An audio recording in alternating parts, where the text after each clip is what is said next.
Assalamualaikum warahmatullahi wabarakatuh.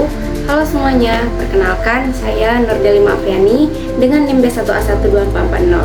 Nah, pada video kali ini kita akan membahas sebuah artikel ilmiah yang terbaru dan sangat menarik, yaitu dari Journal of Environmental Law yang berjudul Strategic Anthropocentric Farming Animal Protection in China Public Interest Litigation. Nah, artikel ini ditulis oleh Ying Xia dan diterbitkan pada tanggal 2 Desember pada tahun 2025. Topik yang diangkat adalah tentang bagaimana organisasi non-pemerintah di Cina memperjuangkan perlindungan hewan di dalam sistem hukum yang sebenarnya tidak dirancang untuk melindungi hewan. Nah, sebelum masuk ke analisis utama, kita harus memahami konteksnya terlebih dahulu. Di Cina, hingga saat ini belum ada undang-undang kesejahteraan hewan yang komprehensif. Artinya tidak ada hukum nasional yang secara jelas mengatur perlindungan terhadap hewan domestik maupun liar dari kekerasan eksploitasi atau penelantaran. Nah, di sistem hukum di sana itu juga memiliki karakteristik yang sangat antroposentris atau berpusat pada kepentingan manusia.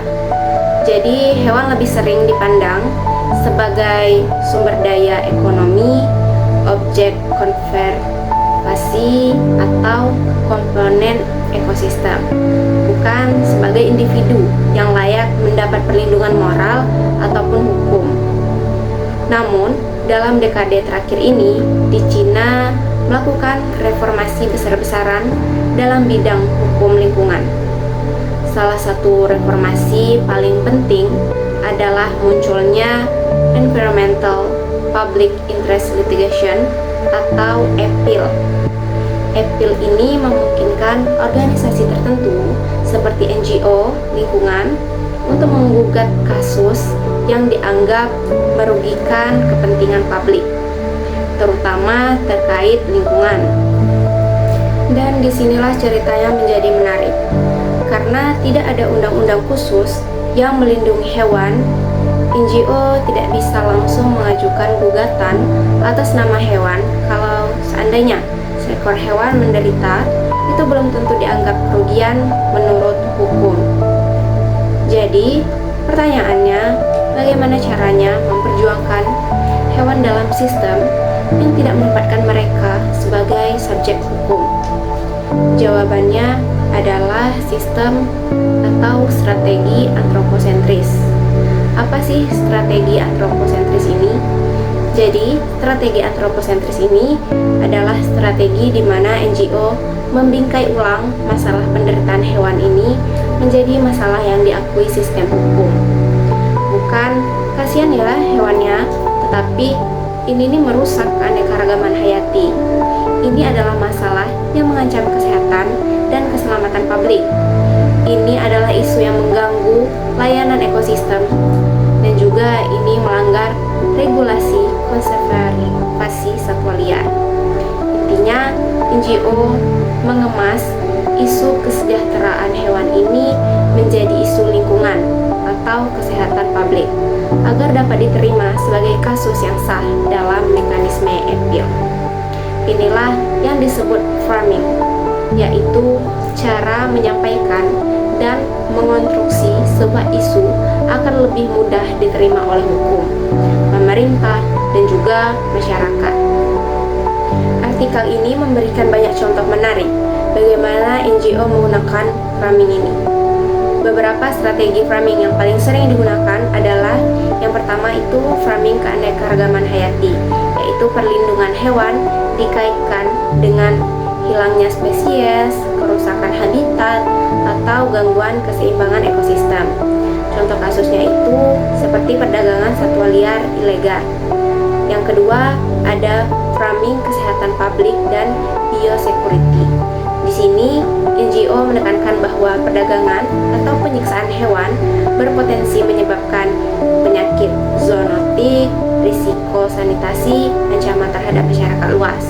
Ini sangat relevan setelah pandemi COVID-19. Yang ketiga itu ada framing kepatuhan regulasi. Jadi, ketika perlakuan buruk terhadap hewan tidak memiliki aturan khusus, NGO menghubungkannya dengan pelanggaran. Yang pertama, regulasi konservasi, yang kedua, aturan perdagangan, yang ketiga, aturan kesejahteraan minimum di kebun binatang atau tempat pertunjukan. Yang keempat yaitu ada farming ekosistem dan jasa lingkungan. Misalnya, penangkapan atau eksploitasi hewan tertentu dianggap mengganggu sistem tanah, polinator, atau rantai makanan. Dengan strategi-strategi ini, sesuatu yang tadinya dianggap sekedar masalah hewan dapat berubah menjadi masalah hukum yang serius. Artikel ini menjelaskan beberapa contoh kasus seperti kasus eksploitasi satwa liar, di mana NGO memanfaatkan regulasi konservasi untuk menyerang praktik perdagangan yang menyebabkan penderitaan hewan. Lalu yang kedua juga ada kasus penjualan hewan peliharaan secara daring. Jadi NGO ini menyerang penyiksaan hewan dengan menggunakan jalur hukum yang mengatur peredaran hewan, bukan hukum kesejahteraan hewan. Yang ketiga, contoh kasusnya itu kasus fasilitas pertunjukan, misalnya sirkus, yaitu penderitaan hewan yang ditafsirkan sebagai pelanggaran izin usaha atau pelanggaran standar keselamatan publik. Yang keempat, ada kasus alat perburuan ilegal, bahkan eksploitasi hewan kecil seperti cacing tanah itu dapat dikaitkan dengan kerusakan lingkungan. Nah, kasus-kasus ini punya dampak luas, yaitu pengadilan menjatuhkan sanksi, pemerintah bisa mengubah praktik regulasi, platform e-commerce memperketat kebijakan penjualan hewan, dan kesadaran publik meningkat. Strategi ini membawa banyak keuntungan. NGO bisa membawa isu hewan ke pengadilan meskipun hukum tidak secara eksplisit melindungi hewan, membuka ruang diskusi baru tentang penderitaan hewan, memberikan tekanan pada industri yang merugikan hewan, mendorong regulasi yang lebih baik, menjadikan litigasi bukan hanya proses hukum, tapi alat perubahan sosial. Ini adalah contoh nyata bagaimana kreativitas hukum dapat membuka ruang baru untuk advokasi. Namun, strategi ini juga memiliki masalah besar. Yang pertama, hanya hewan yang berguna atau dapat dikaitkan dengan manusia yang diprioritaskan. Hewan yang tidak punya nilai ekologi, ekonomi, atau kesehatan yang jelas biasa saja tetap diabaikan. Yang kedua, risiko memperkuat logika antroposentris. Perlindungan hewan menjadi bersyarat bukan karena hewan itu berhak, tetapi karena mereka bermanfaat bagi manusia. Yang ketiga, tantangan pembuktian, yaitu banyak sekali kasus yang sulit dimenangkan karena bukti penderitaan hewan itu sulit diakses, terutama di fasilitas tertutup seperti peternakan ataupun sirkus. Yang keempat, tidak mengubah akar permasalahan. Jadi, tanpa undang-undang kesejahteraan hewan yang khusus, strategi farming hanya solusi sementara. Artikel ini menegaskan bahwa strategi farming bisa membuka ruang perdebatan moral baru, mengubah persepsi publik, dan pelan-pelan mendorong perubahan kebijakan. Meskipun terbatas, Apple telah menjadi kendaraan penting bagi evolusi. Namun, untuk perubahan yang lebih mendasar, Cina masih perlu regulasi khusus kesejahteraan hewan, penguatan mekanisme pembuktian, dan pengakuan yang lebih luas terhadap kepentingan hewan sebagai subjek moral. Itulah sedikit penjelasan yang bisa saya sampaikan tentang bagaimana NGO di Cina memperjuangkan perlindungan hewan melalui strategi antroposentris dalam litigasi lingkungan. Sekian, terima kasih.